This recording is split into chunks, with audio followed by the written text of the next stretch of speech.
Fala, torcedor tricolor, vem acompanhar o que aconteceu nessa sexta-feira aqui no CT da Barra Funda.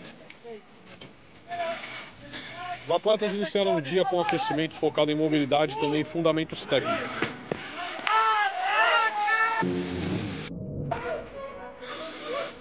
Na sequência, o técnico Luiz Humildia comandou um trabalho técnico-tático de 11 contra 11, usando toda a extensão do gramado.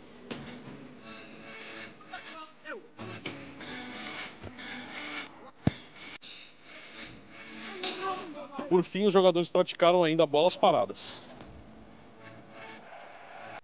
Nesse sábado, às 10 horas, o São Paulo enfrenta a equipe do São Bernardo num jogo treino no Morumbis. Lembrando que, por ser um jogo treino e não uma partida oficial, a atividade acontecerá com portões fechados.